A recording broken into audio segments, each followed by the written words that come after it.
Bahis izleyenleri hoş geldiniz yayınımıza. Yine bir Mevzu Bahis programında daha beraberiz. Mevzu Bahis başlayalı aslında çok uzun bir süre olmadı. Çok kısa bir süre oldu.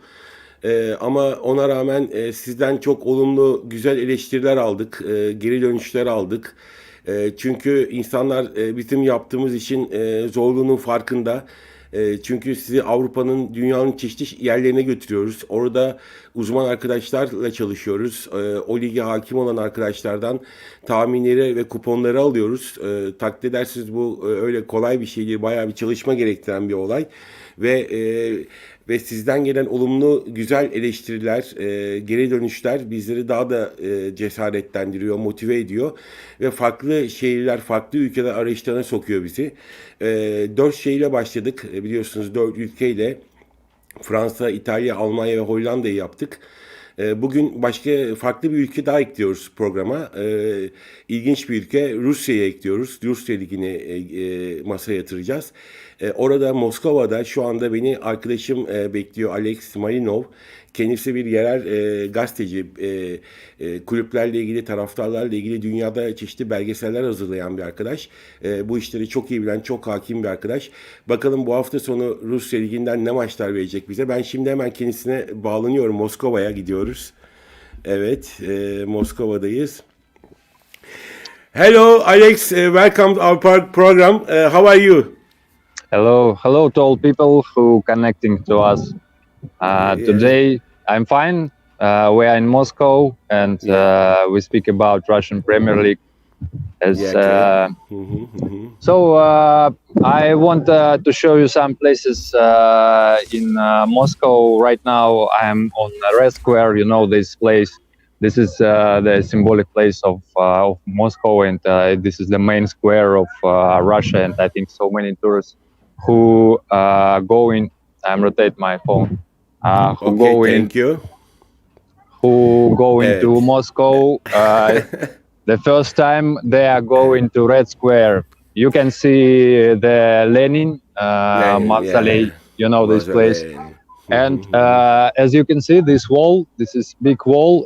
This is a cemetery of many Russian presidents from USSR, from something like that. Yeah, Brezhnev, Stalin, and many people. Alex, okay, just a minute. I will translate for the people. Just a minute. Okay. Alex şu anda hepinize sevgiler sunuyor Rusya'dan, Moskova'dan ve gördüğünüz gibi Kremlin'de, Kızıl Meydan'da kendisi ve Kızıl Meydan'ı anlatıyor bize. Bu hafta sonu Rusya Ligi maçlarını açıklayacağını söyledi ve şu anda Kızıl Meydan'da arkada Lenin'in mozolesini görüyorsunuz. Yine sağ tarafta Kremlin Sarayı'nı gösterdi. Burası çok uzun bir yürüyüş yolu diyor. Büyük başkanlar, Rusya başkanları, eski çağların yürüdüğü bir yol. Ve tabii Moskova'nın en önemli turistik mekanı, yani İstanbul'un Sultanahmet'i gibi her Moskova'ya gelen turistin muhakkak uğradığı, gezdiği, gördüğü bir yer. Tabii dünya çapında bir ünü var. Kremlin'in, Kızıl Meydan'ın Rusya'da. Kendisi orada şu anda. Bize onu gösteriyor canlı şu anda. Yes, Alex, please go on. Yeah, so we speak about Russian Premier League, and I'm collect 4 matches from this week. 2 games from tomorrow and 2 games from after tomorrow, and I'm ready. So the games for tomorrow, for my opinion, the most interesting games is the Khimki against Tambov. Of course, this is not strongest teams from Russia, but this is an interesting game because Tambov, as you know, this is a bankrupt club, and right now so many national corporation donate this club, and this club playing in Alex, I'm sorry, and the match, Khimki Tampo match, there is no on the list because this match will play today, I think, and maybe today, yes, maybe I'm not right, yes, maybe today. If Yeah, you maybe. give us tomorrow and Sunday, it will be better for us. If you want, let's start tomorrow. Yeah, okay. From tomorrow, if I'm right with the dates, the game Rostov against Rubin. Yes, this is from the Yes. 10th of April. This is an interesting game because Rostov is the the really good example of the team with not big money but with big passion to play football. And so many famous Russian players playing in Rostov, and they have so really young and interesting head coach. But they often lose the main matches in the end of the season and cannot go into Euro Cups. And right now we can see the same situation in this season with Rostov. But they play in home domestic game, and they playing against Rubin. Rubin, it's a really good team because they have Kvicha Kvarashvili. It's the top guy of this club, and so many European clubs right now watching his games, and he scored for national team for Georgia, and he scored for Rubin really often. And this is a really interesting game with two teams with the same level, and I think this is the really possible result is a draw 1-1. Because I'm not sure that they scored many goals in this team, and I think this is the under total 2.5. Okay, I see. Okay, and I will translate, Alex, just a minute. Okay. Şimdi arkadaşlar, Rostov Rubin Kazan maçı. Yarın bu maç Türkiye saatiyle 16.30'da oynanacak. Hoş, Rusya saatiyle de aynı saatteyiz. Rostov, pardon, 19'da oynanacak. Çok özür diliyorum. Rostov Rubin Kazan maçı. Rostov'la ilgili bilgi verdi. Çok düşük bütçeli bir takım olduğunu, paraların olmadığını, fakat çok genç oyuncu yetiştirdiğini Rusya'da özellikle söyledi ve bu sene de fena gitmediklerini belirtti. Çok genç bir koçları olduğunu, genç bir takımları olduğunu söyledi. Koşan bir takımı var olduğunu söyledi. Ve bu Yellow Cups'ta da mücadele ettiğini belirtti Rostov'un. Rakibi Rubin Kazan'ı tanıyoruz zaten. Gökdeniz Karadeniz'in de bir dönem oynadığı bir takımdı. Tataristan takımı aslında. Tatar'ın başkenti Kazan. Rubin Kazan takımı. Önemli oyuncuları olduğunu söylüyor Rubin Kazan'ın ve özellikle milli takıma çok oyuncu verdiğini ve çok güçlü oyunculara sahip olduğunu söylüyor. Fakat bu iki takım da aynı level'da, yani aynı sırada, aynı puanda hemen hemen. Dolayısıyla bu maçın zor geçeceğini ve çok gol olmayacağını, 2.5-6 biteceğini ve kendi skor tahmininin 1-1 olduğunu söylüyor. Yani bu maçın berabere biteceğini belirtiyor.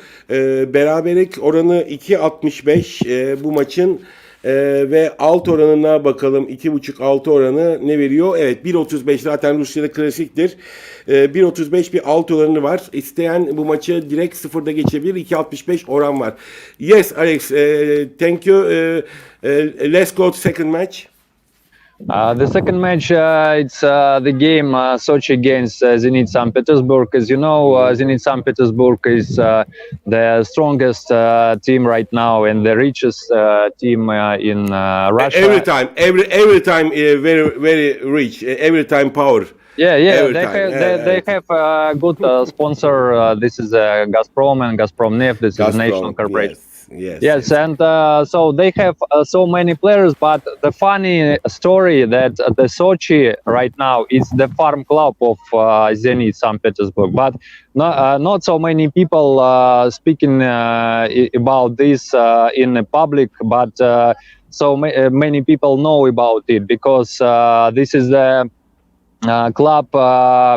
You can see so many players from Zenit go into Sochi as a Christian Noba, as Alexander Kokorin when after his jail, you know the story, he go into Sochi, and so many young footballers go into Sochi, and I think that is not surprised that referees, that some administration help to Zenit to leader in the championship, and I think Sochi make a gift for Zenit gains 2 points to Zenit. And I think I'm not sure about the score, but I'm sure about the result. I'm sure about winner. This is Zenit, and it's 100%. But I think maybe 2-0 for Zenit. Maybe something like that. Okay. And Zenit, all the team players of the Zenit went Sochi, or the injured players. Are there any injured player in Zenit? And whole team, all the players. I'm sorry. I have a bad connection and cannot hear your question. Can you repeat, please? Okay, all the players of the Zenit players, all the Zenit players will go to Sochi, and the Zenit are there any injured player, another player, COVID players in Zenit? It doesn't matter, really. It doesn't matter. They can go in by the reserve team playing with Sochi, and they win for sure. You can see it tomorrow. Okay. I will translate. Şimdi Zenit maçı, ikinci maçımız Zenit'in Sochi deplasmanında, Karadeniz deplasmanında Sochi'ye gidiyor. 16.30'da bu maç pazar günü oynanacak. Zenit tabi bildiğiniz gibi çok güçlü bir takım diyor. Çok Gazprom sponsorluğunda olan bir takım. Çok pahalı transferler yapıyor. Çok pahalı oyuncuları var. Sochi çok genç bir takım. İşte mütevazi bir takım. Mücadele eden bir takım.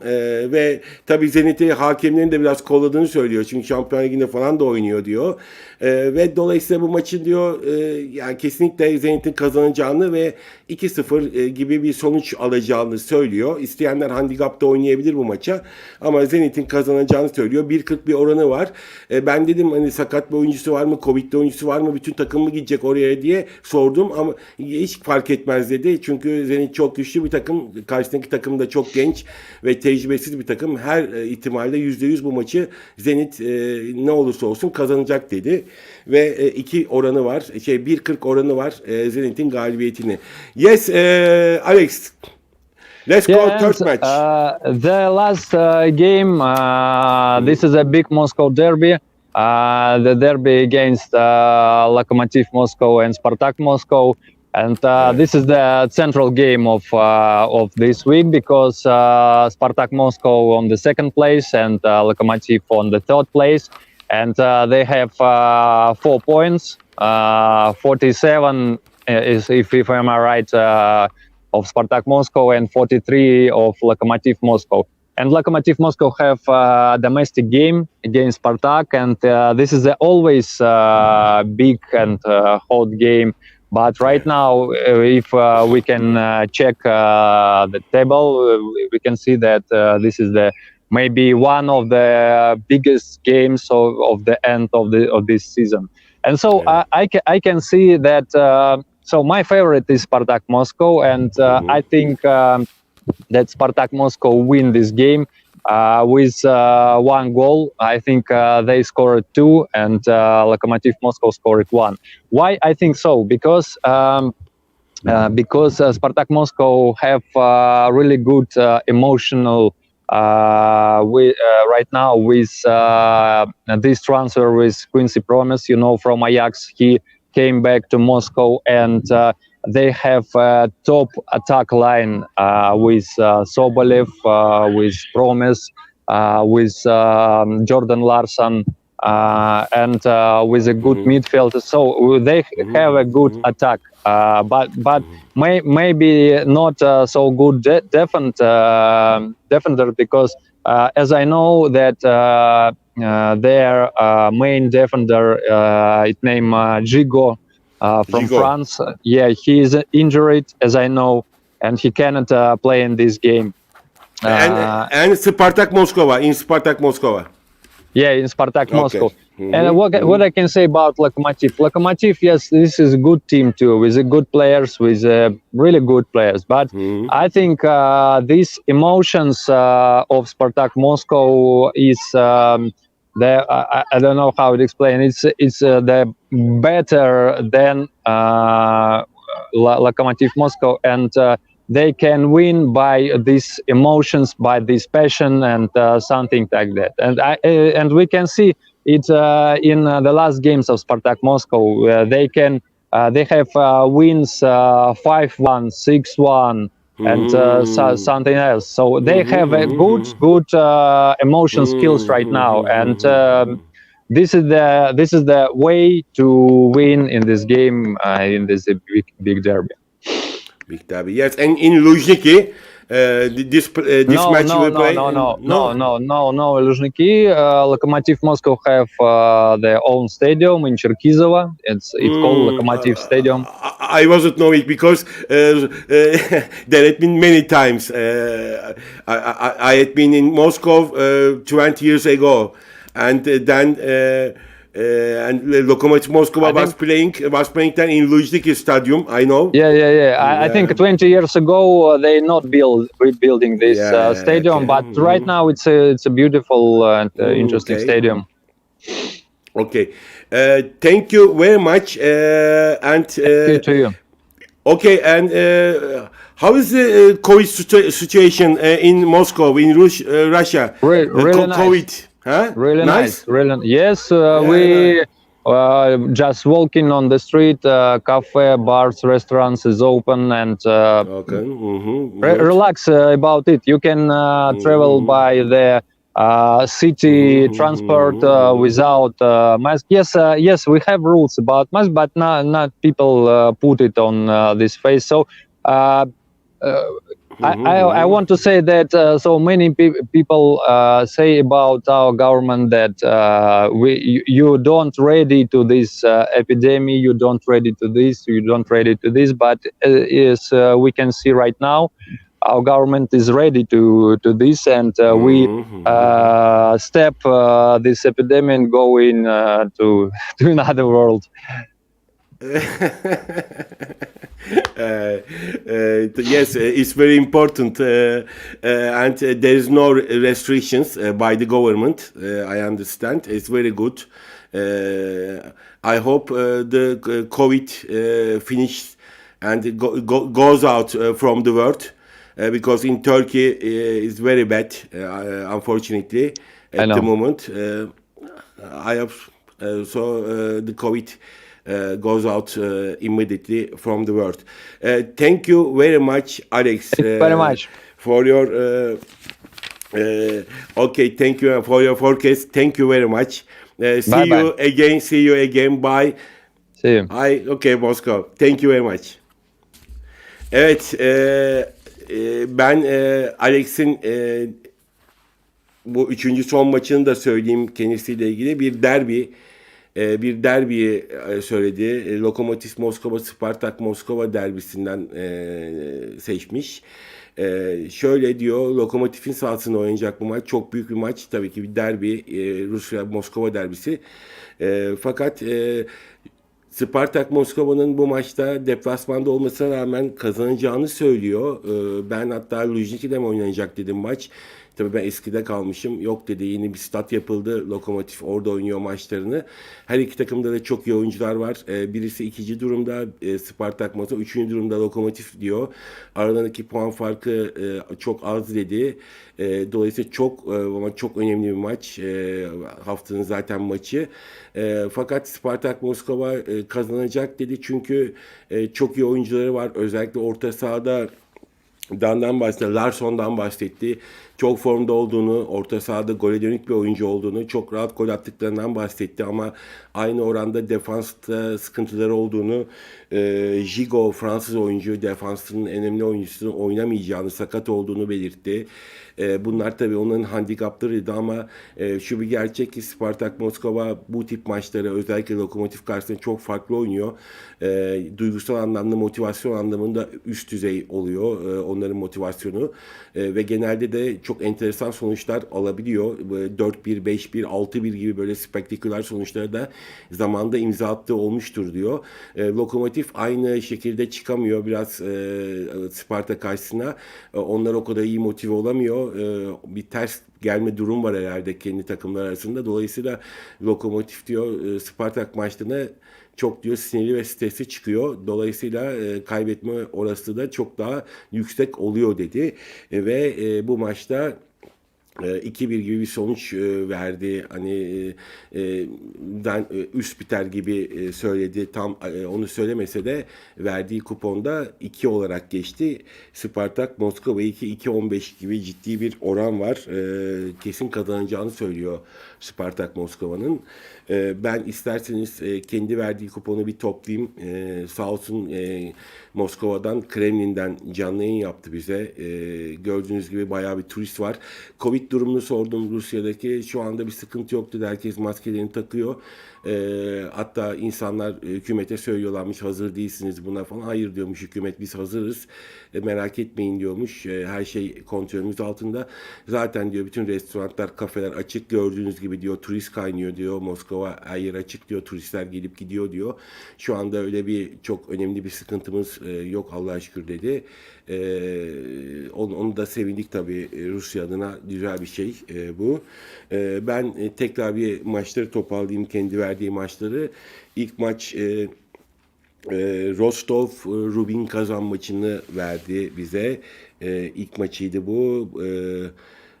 Yarın oynanacak 19'a Türkiye saatiyle oynanacak olan maç.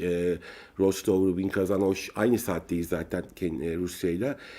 Bu maçta Rubin Kazan'ın kazanacağını pardon özür dilerim. Bu maçta beraberlikle biteceğinin maçın diyor. 1-1 gibi bir skor verdi. O da açıklaması da şöyleydi. Rostov dedi çok genç bir takım, parasız bir takım, küçük bütçeli bir takım ama genç bir hocaları var ve bu sene çok iyi işler yapabiliyorlar. Enteresan oyunlara imza atabiliyorlar. Koşan bir takım, mücadele eden bir takım. Rubin Kazan'ı zaten tanıyoruz. İyi oyunculara sahip bir takım ama bu sene de onlar o kadar iyi gitmiyor. İnişli çıkışlı bir grafikleri var. Bu maçı da beraberliğin bozulmayacağını ve 1-1 gibi bir skorla biteceğini, az gol olacağını söylüyor. 2.65 beraberliğe verilen oran 2 olarak bunu 0 olarak geçiyorum. 2.65 oran. Ama isteyenler bu maçı altta oynayabilir. 1.35 gibi bir oranı var. Ama ben 2.65 kendisi 1-1 olarak hatta skor bile verdi. Geçtim. İkinci maç özür dilerim. Zenit'in maçı. Soçi deplasmanına gidiyor. Karadeniz kıyılarına gidiyor Soçi'ye. Zenit tabi biliyorsunuz onu söylemeye gerek yok. Çok önemli bir takım. Çok önemli oyunculara sahip. Gazprom sponsorluğunda olduğunu söyledi. Çok paralı bir takım. Karşısındaki takım Soçi tabii çok mütevazi, genç oyunculardan kurulu bir takım olduğunu, dolayısıyla Zenit'e direnmesinin çok zor olduğunu söyledi. Hatta ben sakat oyuncu Zenit'te Covid'li vesaire var mı? Hani Soçi deplasmanına gitmeyecek olarak diye sorduğumda hiç fark etmez. Yani hangi oyuncu giderse gitsin Soçi'yi yenerler dedi. %100 kazanacak Zenit dedi. Zaten Zenit'in verilen oranda 1.40. Onu da 2 olarak 1.40 Zenit'i geçiyoruz. Üçüncü maç bir derbi, haftanın maçı Rusya'da Lokomotiv Moskova, Spartak Moskova ile oynayacak. Bu senenin hatta en önemli maçlarından biri dedi. Çünkü biri ikinci, biri üçüncü sırada ve bu maçı deplasmanda da olsa Spartak Moskova'nın kazanacağını ve Lokomotiv Moskova'yı ezeli rakibini devireceğini söylüyor. Ama çok gol attığını ama dediğim gibi defansındaki özellikle Gigon'un Fransız oyuncu çok önemli bir oyuncu. Onun oynamamasının tabii sıkıntıya sokabileceğini söyledi. Maçın daha gollü geçebileceğini söyledi. Ama Spartak Moskova karşısında çok daha farklı hızlanıyor Lokomotiv Spartak Moskova, çok özür dilerim. Lokomotiv deplasmanlarında, Lokomotiv oynadığı maçlarda çok farklı motive oluyor. Çok farklı hazırlanıyor ve dolayısıyla kazanıyor genelde dedi ve çok spektaküler sonuçlar aldığını da söyledi. İşte 4-1, 5-1, 6-1 gibi zamanda. Dolayısıyla bu maçta da iyi hazırlanacaklarını, Lokomotiv'in aynı şekilde Spartak Moskova maçlarında iyi motive olamadığını söyledi ve dolayısıyla Spartak Moskova'dan yana kullandı tahminini. 2 dedi ve 2.15 gibi bir ciddi bir oran var. Ben kuponu tekrar veriyorum. Rostov-Rubin Kazan maçı. Yarın oynanacak 19'da maç skoru 1-1 dedi. 0, 2.65 beraberlik. İkinci maç Zenit Sochi Zenit maçı pazar günü 16.30'da oynanacak. Bu maçta da Zenit'in kazanacağını söyledi. 1.42 yani maç sonucu 1.40. Üçüncü maç Lokomotiv Moskova Spartak Moskova maçı. Spartak Moskova'nın galibiyetini söylüyor. 2 diyor 2.15 oranıyla. Yani Rostov Rubin Kazan 0 2.65 oran. Zenit Sochi Zenit St. Petersburg 2 1.40 oran ve son maç Lokomotiv Moskova Spartak Moskova 2 2.15 oran. Bugünkü Rusya'dan Alex'in verdiği kupon böyleydi. Umarım oyunlarınıza yararlı olur. Ben iddia ediyorum bundan sonra Rus Ligi'nin oynamayanlar varsa da hastası olacaksınız. Güzel tahminler, 3 maç, enteresan oranlar. Umarım size yararlı olur. Kuponlarınızı buna göre şekillendirirsiniz ve bu hafta sonu güzel bol para kazanırsınız diyorum. Ve yarın saat 12'de Hollanda'ya bağlanacağız. Rafi orada olacak. Yine Hollanda Ligi'ni bize masaya yatıracak, bu hafta sonu oynayacak maçları. Belki bir İtalya'da sürpriz gelebilir bu hafta sonu. Çünkü İtalya'da arkadaşımızın bir rahatsızlığı vardı. Bu hafta sonu katılamayabilir. Onlara haber bekliyorum ama yarın 12'de Hollanda'da olacağız. Hepinize çok teşekkür ediyorum beni izlediğiniz için. Hepinize bol şans, bol kazançlı günler, bol sağlıklı günler temenni ediyorum. Bir dahaki programda görüşene kadar hoşça kalın efendim. Görüşmek üzere.